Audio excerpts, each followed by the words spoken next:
Hello, bachcho. Let's read the question. So the question tells which is the reason for highest biomass in aquatic ecosystem, and the options are A. Nanoplankton, blue-green algae, green algae, B. Sea grass and fly mold, C. benthic and brown algae, and D. diatoms. So चलिए जानते हैं हमारा की concept.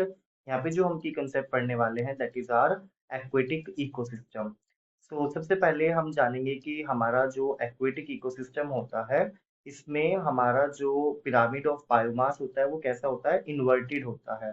Inverted का मतलब क्या होता है कि जो लोअर ट्रॉपिक लेवल का जो टोटल बायोमास का वेट होगा that will be less than upper trophic level का जो बायोमास का वेट होगा that will be higher than उससे अबव जो ट्रॉपिक लेवल का वेट होगा that will be more higher. Alright,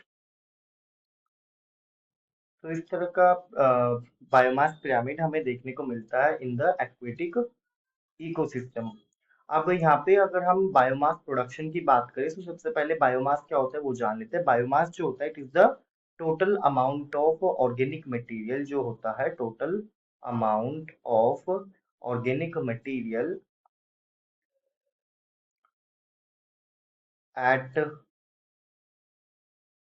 particular trophic level, at any particular trophic level, यानी कि किसी भी पर्टिकुलर ट्रॉपिक लेवल पे कितना total amount of organic matter है उसको हम क्या बोलते हैं, हमारा बायोमास बोलते हैं एट अ गिवन टाइम। अब हमारा जो बायोमास प्रोडक्शन होता है वो दो लेवल पे हो सकता है, that is primary biomass production भी हो सकता है और हमारा सेकेंडरी भी हो सकता है। दो लेवल पे हो सकता है। प्राइमरी बायोमास प्रोडक्शन कौन करेगा, प्रोड्यूसर्स करेंगे, और सेकेंडरी कौन करेगा, हमारे जो कंज्यूमर्स होते हैं वो करेंगे। तो हमारे क्वेश्चन में पूछा गया है कि हाईएस्ट बायोमास एक्वेटिक इकोसिस्टम में अगर प्रोड्यूस होता है तो उसका रीजन क्या होना चाहिए। तो चलिए जानते हैं। हमारा जो ओशियंस होता है या फिर जो हमारा मेराइन इकोसिस्टम होता है उसमें वी हैव बेंथिक जोन। ये जो बेंथिक जोन होता है इसमें हमारे टू पोर्शंस आते हैं and what is it, it basically benthic zone जो होता है इसमें सारा का सारा ओशन फ्लोर आता है from the wave washed shoreline to the best depth. Okay, तो यहाँ पे हमारा क्या आता है, वी हैव लिटोरल जोन, एक हमारा लिटोरल जोन यहाँ पे आता है, और यहाँ पे डीप सी सिस्टम भी आता है हमारा। ऑलराइट, अब ये जो बेंथिक जोन होता है, बेंथिक जोन में there is a high abundance of oxygen, यहाँ पे हाई ऑक्सीजन रहती है।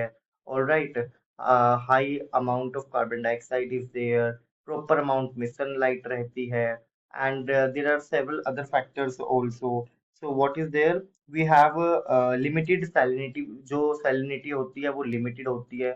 So there are these factors that will lead to the appropriate और abundance of the growth of plants, यानी कि इन सभी फैक्टर्स की वजह से क्या होगा, हायर ग्रोथ होगी, higher growth of plants.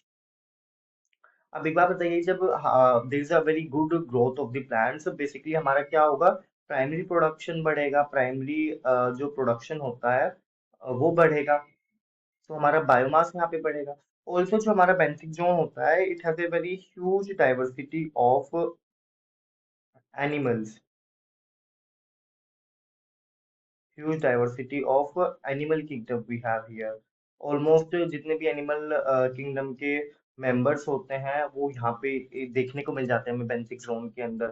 So they will also produce biomass because we know that कि सेकेंडरी प्रोडक्टिविटी कौन प्रोड्यूस करता है, सेकेंडरी प्रोडक्टिविटी में हमारे जो कंज्यूमर्स होते हैं दे ऑल्सो प्रोड्यूस बायोमास, जिसको हम सेकेंडरी प्रोडक्टिविटी बोलते हैं। सो बायोमास प्रोडक्शन होगा।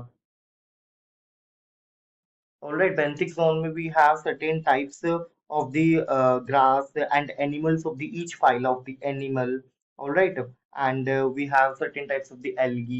And because of all this, क्या होगा, हमारा biomass बहुत ज़्यादा हो जाता है in the benthic zone, and brown alga we have.